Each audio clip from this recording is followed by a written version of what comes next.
Hey, how we doing, church? Fantastic. Okay, Bradley's doing fantastic. How's everybody else? Yeah. Are you rested? I mean, we're ending the sermon series today on renew, right? Like rest in a 24/7 culture. That's what we're wrapping up. By now, we ought to be like, yeah, I'm rested.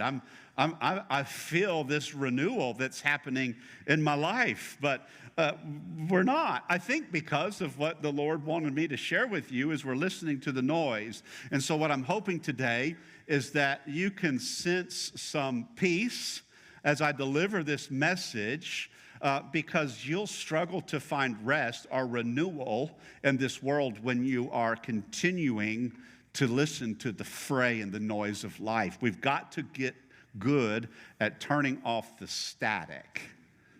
All right, remember TVs, we used to have to tune in? Remember that? That's like, hey, tune in to the news. Tune in mean you had to turn the dial to get it just right. You know, you went too far right, you went too far left. You had the static, and some of you would use aluminum foil to help you tune in a little bit better, right? Get a better signal. And we've got to do this today. Otherwise, we're going to continue to be trapped. We live in a world that never powers down.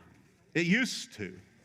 It's designed to, but our world doesn't power down anymore. Notifications, they never stop. Expectations are over the top. They never cease.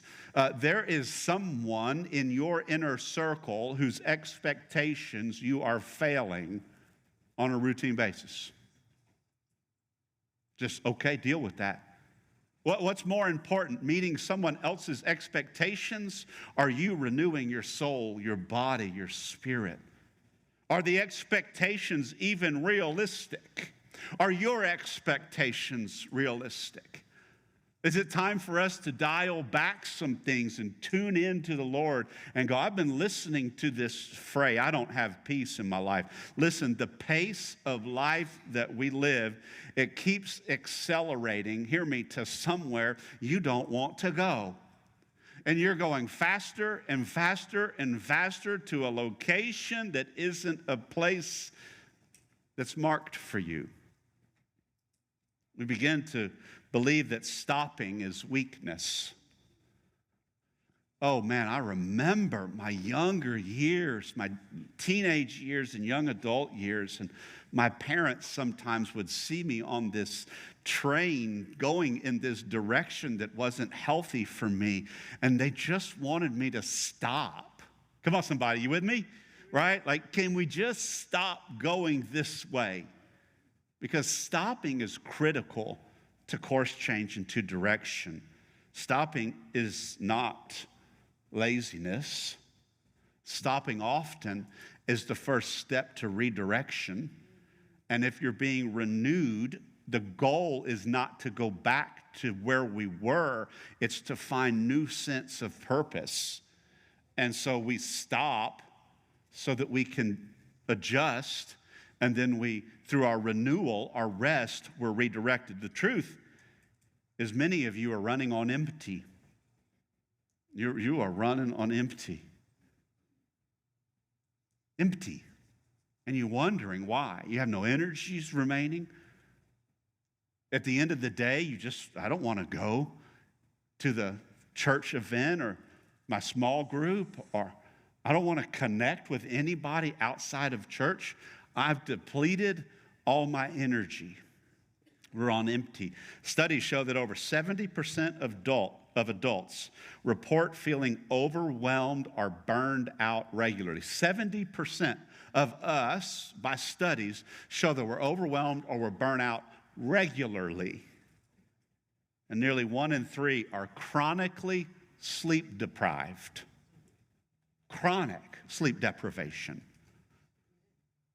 Chronic is not the good thing. It's not like, man, I've just been up a little bit. It's like you are depleted. Then the noise starts. You're fatigued. And you're just like, forget it. Tap out. I can't do this anymore. The psalmist writes, from the ends of the earth, I will cry to you for help. When my heart is overwhelmed, do you see this? Lead me to the towering rock of safety. Have you ever cried out to the Lord? Go back one for me, will you? Have you ever cried out to the Lord for help? Some of you are overwhelmed and you think the solution is up here. The solution's in crying out. Look, when you're a child and you need attention from a parent, the child cries out. Wakes you up at 2 o'clock in the morning, mom and dad. Some of you are in that scenario right now. That's how the child gets the attention of the parent. They cry out and the parent comes. We're children of God. Do we cry out to him? I can't do this, Lord. I'm crying out to you. Do you weep to solve the problems, the stress, the emotions that you have? It says, for you are my safe, look at this, refuge. I didn't write it. I didn't change it. I picked the New Living Translation because it said the word refuge. Right?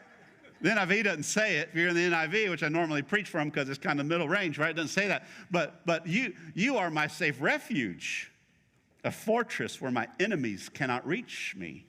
Do you have this place in God's wings that protects you?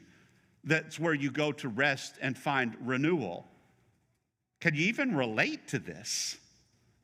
Does it even make sense to you that there is this place in the presence of God where you can tune it out and you can be renewed and you can get rest? Do you even cry out? Do you even trust that there's a refuge, a safe place for you, a shelter in the storm, a fortress that's guarded mightily by God himself? Another question, kind of shifting gears a little bit because it's a good litmus test. Are you even having fun anymore? Like we all love to play, right? Come on. I love playtime. It's my favorite. I like to work, but my favorite's play, right? And I can get on to play just like I get on to work, and then I don't want to go to work because I'm enjoying play. And if you don't enjoy playing, doing things that you enjoy, you're probably overwhelmed and fatigued, and you're in this place where you need renewal. If you don't like to play, that means you need to play. There's not a human that doesn't like to go do something enjoyable, something recreational, and just kind of put the things aside and go have recess. Come on, somebody.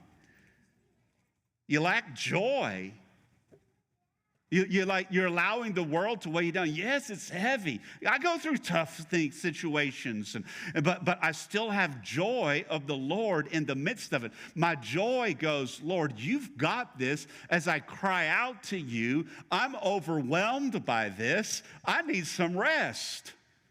It's not laziness. It's biblical. It's following him. Fatigue, then, is an indicator of being overwhelmed. Joy, fatigue, overwhelm. We all need to get back to the joy. I'm not talking happiness or faking it or whatever. You can tell when someone has the joy of the Lord because they're walking through problems like, I don't know how this is going to play out, but God's got this. Yeah, you're going to have your moment where you get down, but man, you're going to be like, God's got it. Like, who am I to think that I can control whatever happens in my circumstance and situation? God has this. I've got the joy of the Lord. I'm not going to allow this thing to overwhelm me from doing what you've called me to do. Silence the noise of the enemy. I'm on purpose and vision. Lord, help me. You know these people. If you don't find one, find somebody that has the joy of the Lord in the midst of these troubles and situations. And then when you get there, stop. And stay. I've titled the sermon today, It's Okay to Stop. And some of y'all just need to know this. It's okay to stop. Just stop. Just stop. You've been lost before? I know the guys aren't going to raise their hands, but their wives will point at them, right? You've been lost before? It's kind of hard to get lost now. You just take a wrong turn. You aren't listening to the GPS. I remember atlases and road maps, and we'd be driving from Texas to Florida and going across. It's not too hard, right? You know, it's just pretty straight. And then the next thing I know, I had like, how we get, where are we, right? You turn into this atlas and looking at this map. I learned to drive in Houston, y'all, Southwest Houston. before the Beltway, right? And before GPS. I knew how to get to places because I went to places, right? And then you learn these things. But then you had to go someplace new, and you had to pull out this map, and I got lost.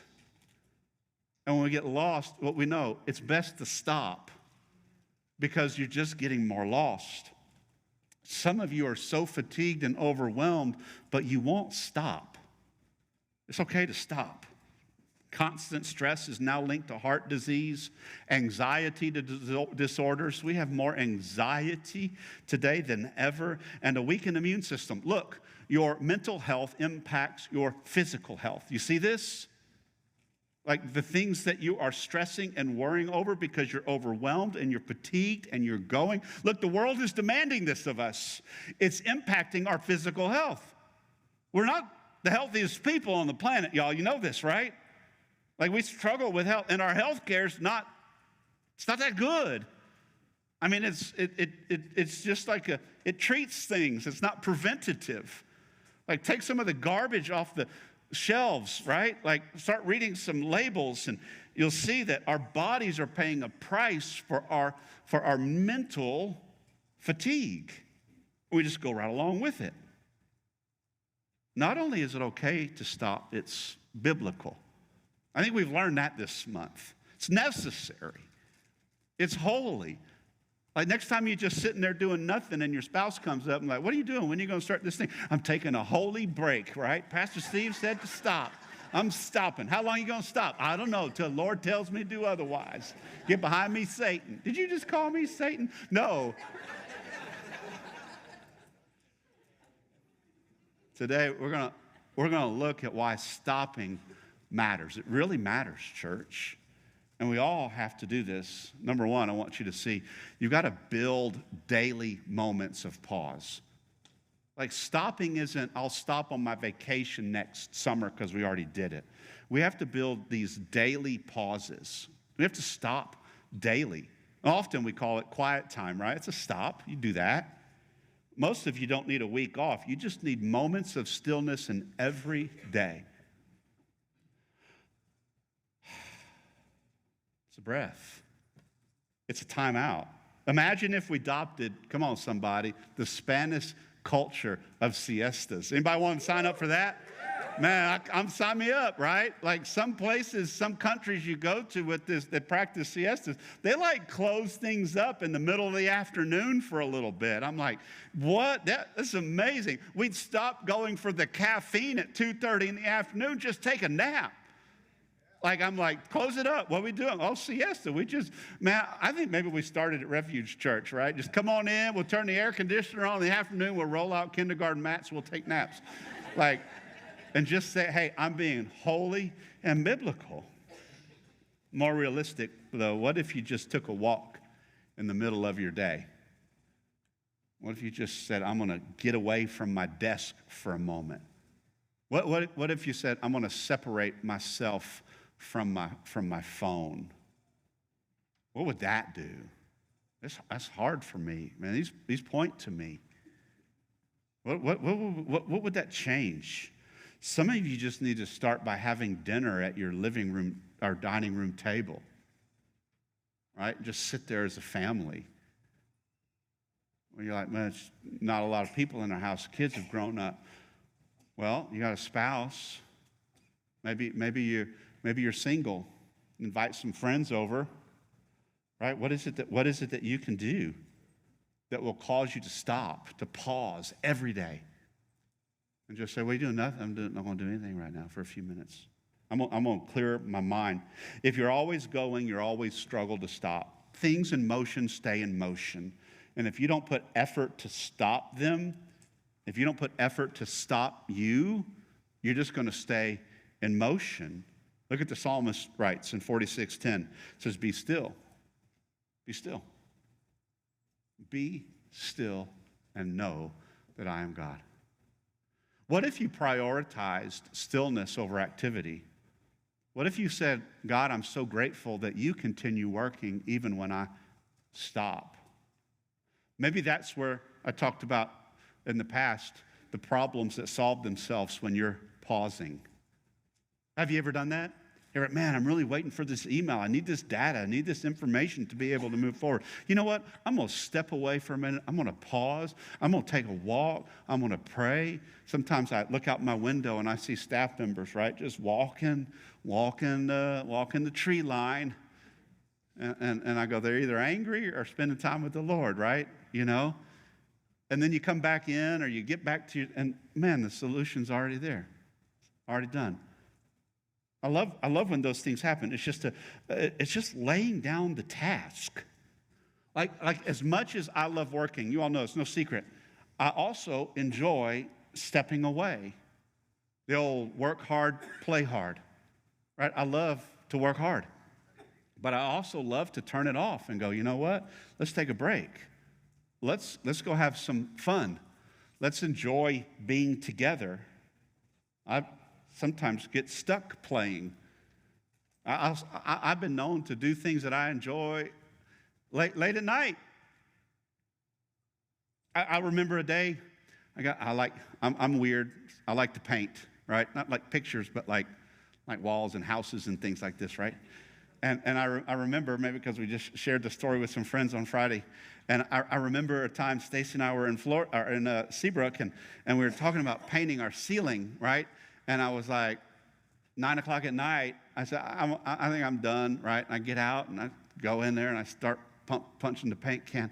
And Stacy comes in about 9:15, 9:30. She goes, what are you doing? I said, I decided to paint the ceiling. I'm just painting the ceiling. Why? She goes, at 9 o'clock at night? I said, yeah.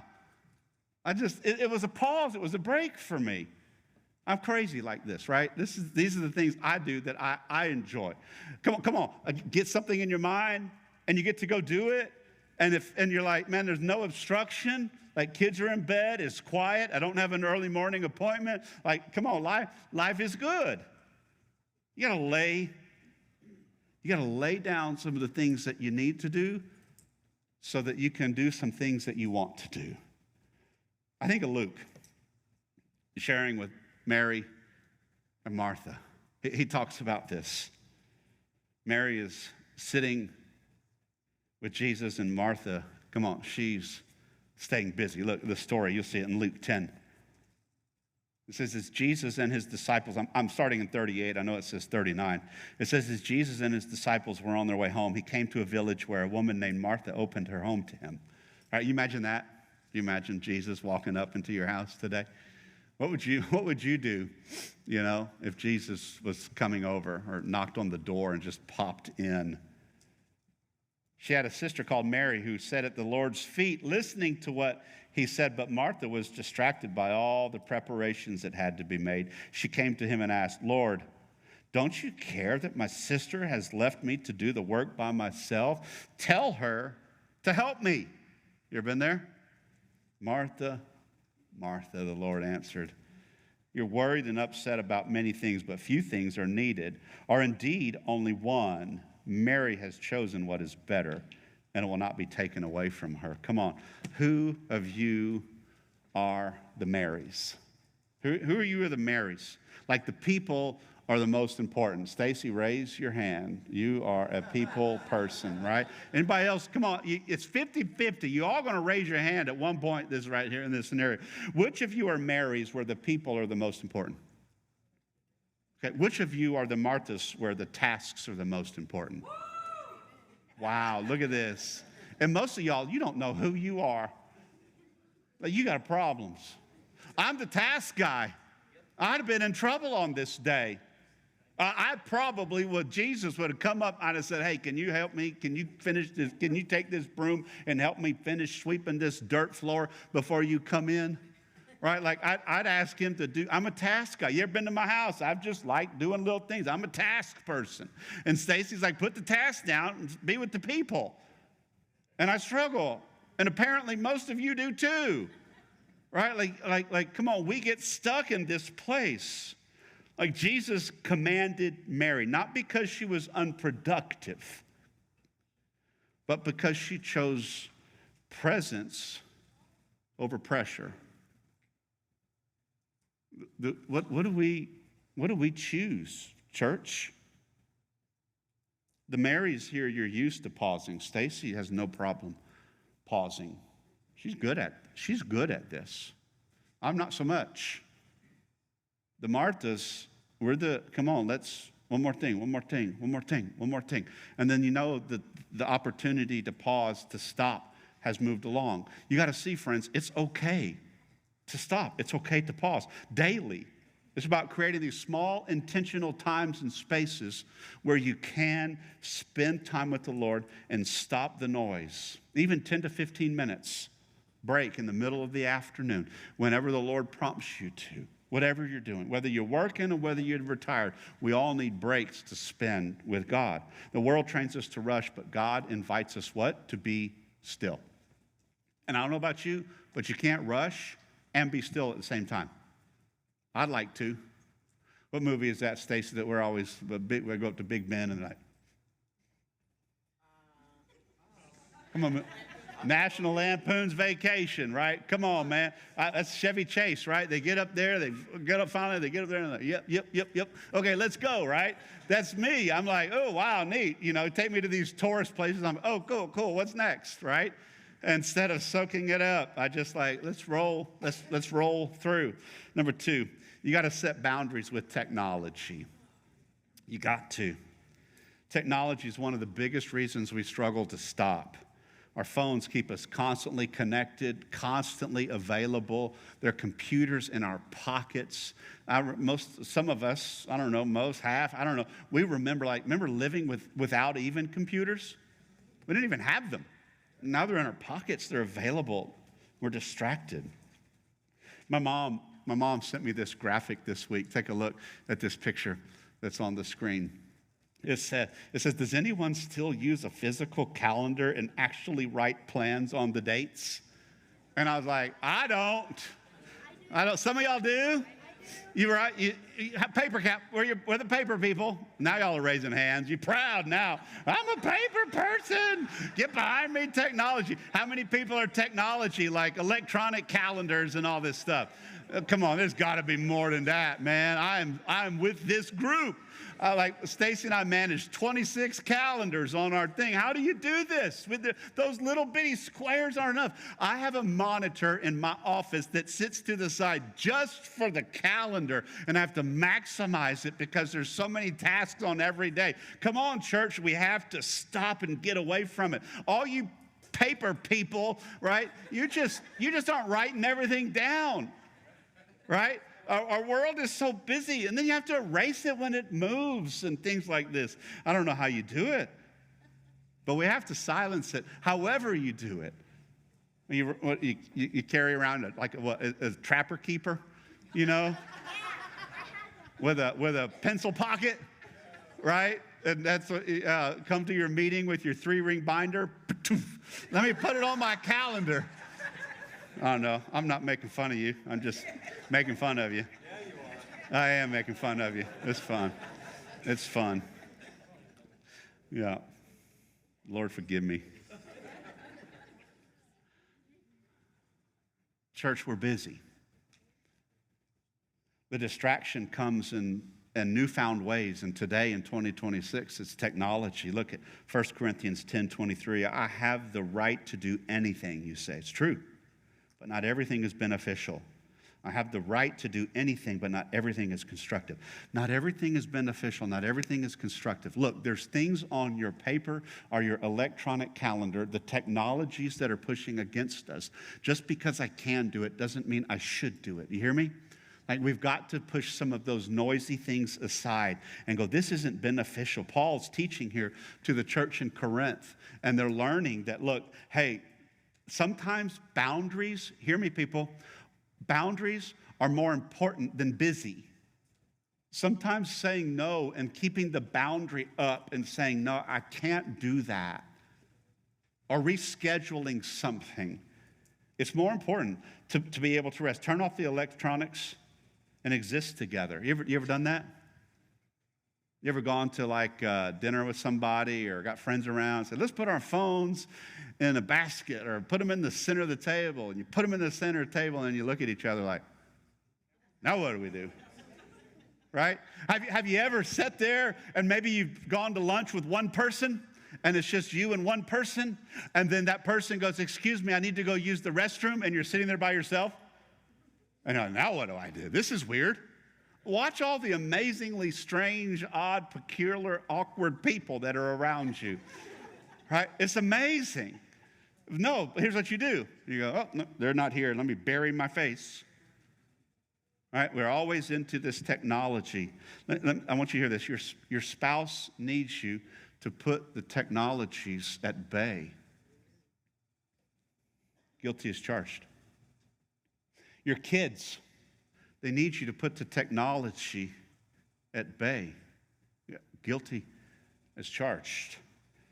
Your roommates, your friends, we just be together. People are fascinating.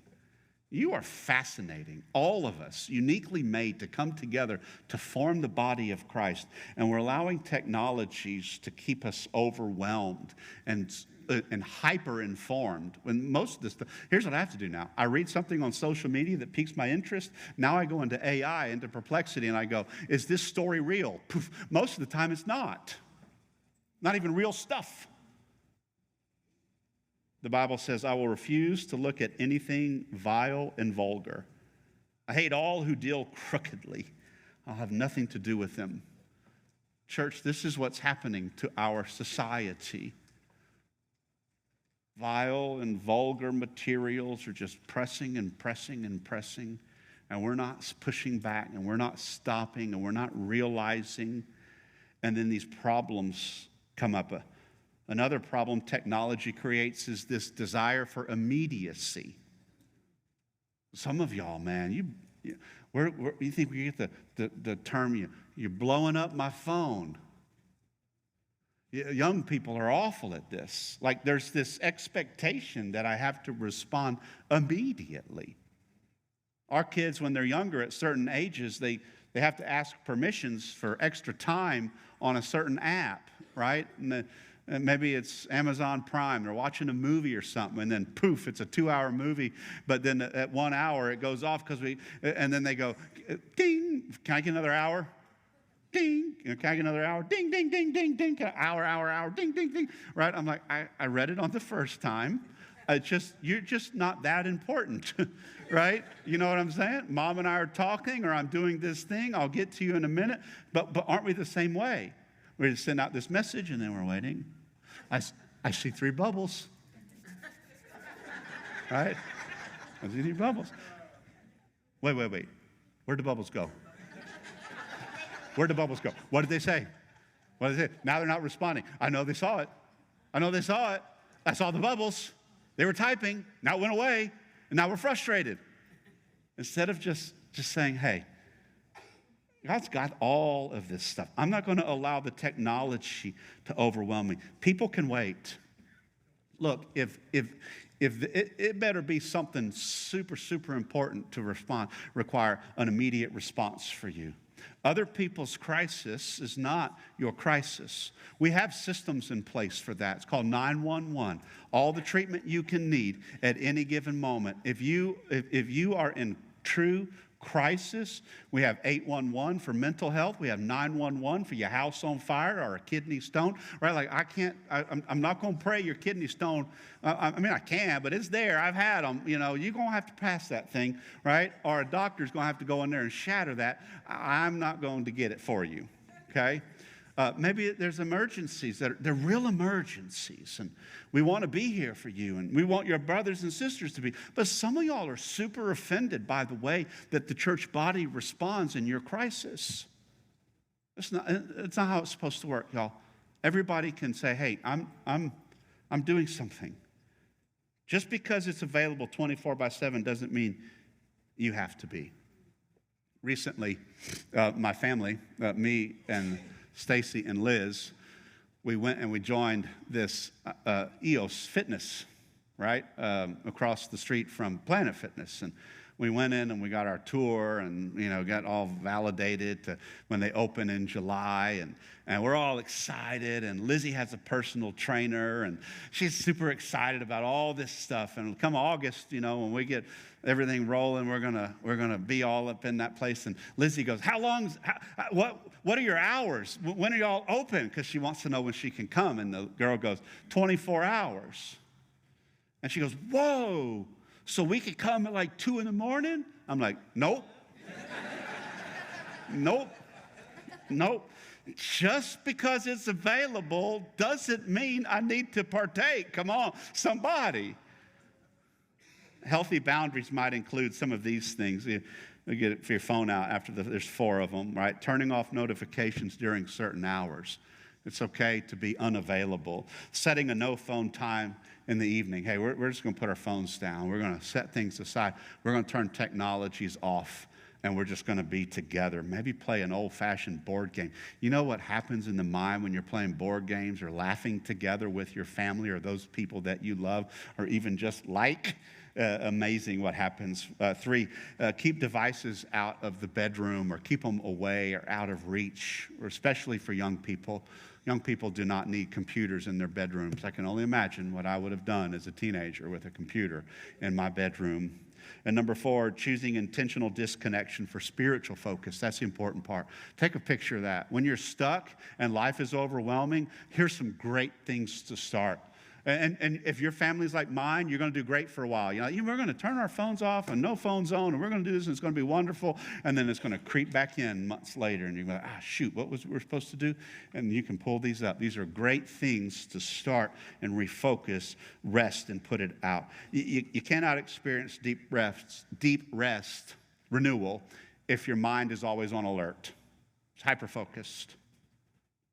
Number 3 and final, will you give yourself permission to stop? Some of you just need to say, it's okay. It's the hardest step to me of all of them. Because even when we have the opportunity to rest, many of us, come on, if you're honest, you feel guilty.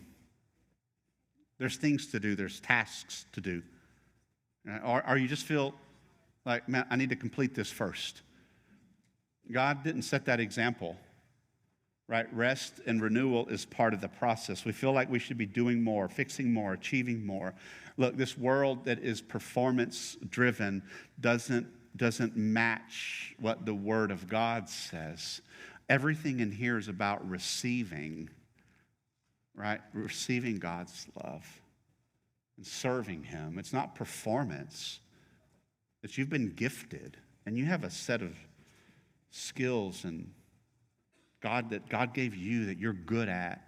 And I promise you, church, if we implemented this, we rested, we renewed, and we did some of these things, and we had the energies now to serve as God designed us to serve.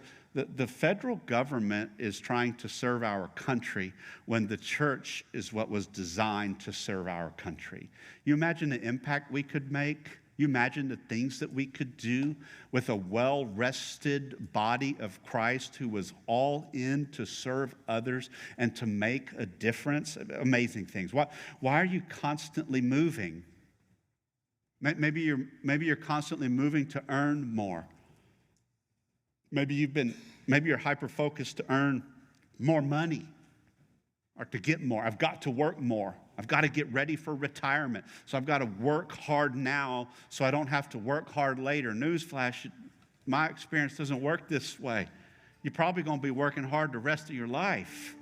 Proverbs, the book of wisdom, says, do not wear yourself out to get rich. Do not trust your own cleverness. Come on, we can't do it. God never ties your worth to your productivity. You're worthy just as you are, regardless of what you earn. I've learned that if we surrender it to Him, He provides and takes care of us. You're valuable because of what you do and who you are, not because of what you make. Maybe there's some things you need to change. You're valuable because, a Christ follower, you belong to Him, period. That's where your value is. You don't give yourself permission to rest, who will? There's always going to be more to earn. There's always going to be something else to do. Your soul depends on you stopping without this guilt. Give it up. Give it away. Because rest is an act of trust. It's trusting the Lord. It's saying, I trust you and what you're doing in my life, and I'm going to rest, and I'm going to watch what you do even while I'm resting. Here, resting says this. There's three things. It says, God, I trust you. I trust you to handle this while I rest. I trust you to handle what I cannot do. Number two, God, I trust that the world will keep turning without me. Oh, it will. Your job's going to keep going. Things are going to keep happening. And God, I trust that my identity is secure in you. When you understand these things right here, you'll be able to rest. But as long as you stay fatigued, you won't understand this. As long as you stay away and absent from God, you'll struggle in this. You don't have to earn rest. You don't have to earn it. You just take it. I'm going to take a break. I'm going to take a rest. Let me close with these highlights from all the Renew series as we get ready to move on to July. Summer at Refuge. We kind of got a smorgasbord of things for you next month. It's just going to be a great time as we hot out there. We're just going to come in here and chill. We're going to talk about summertime and some things we need to do. We're going to practice rest like this, though. Not just today, but eternally, right? We're going to establish a rhythm. Do you see this? We've talked about this. We're going to establish rhythm. We're going to pause daily. It's okay. Kick your feet up. Take your shoes off. Just pause daily. Pray with the Lord. See what he has for you. Number three, we're going to set boundaries. Boundaries are super important. Pick a night you don't do anything. Look, our family is super busy in the evening, especially as we start ramping up small groups again here in the fall. We're busy, but we pick a night, and we're like, this is our night this week. This is our time. And every other night, we're probably doing something, which, by the way, Summer Nights, Session 3, this Thursday. Like, if you haven't been, come. It's amazing. It's a great time to be here together as a church. And then we'll go celebrate the 4th of July weekend. What a great way to kick it off, right, on Thursday night. Many of you won't work Friday. You got a long weekend. And come Thursday evening, get a word of God, spend some time together, go celebrate the weekend, 250 years of this great experiment called the United States of America. Next, we've got to care for our bodies. I try my best. I know it doesn't look like it, but come August, me and that EOS Fitness, we're gonna give it a try for 21 days, and maybe the rest of the year. I don't know. We'll see what happens. Right? My family's pretty excited about it, so maybe that's the encouragement I need. And then the last, you got to give yourself permission to stop. You see this, man? If we'll do these things, if we'll establish a rhythm of serving and resting, that's why we do our small groups the way we do. Right? It's, hey, man, plug in and take a break. Plug in, take a break. We pause, set boundaries, care for ourselves, care for one another, give yourself permission to stop. Like, please prioritize this series, y'all. Make it part of your life. You'll be renewed. You'll be able to go long haul, and you'll love being a Christian. God, we're grateful that you gave us this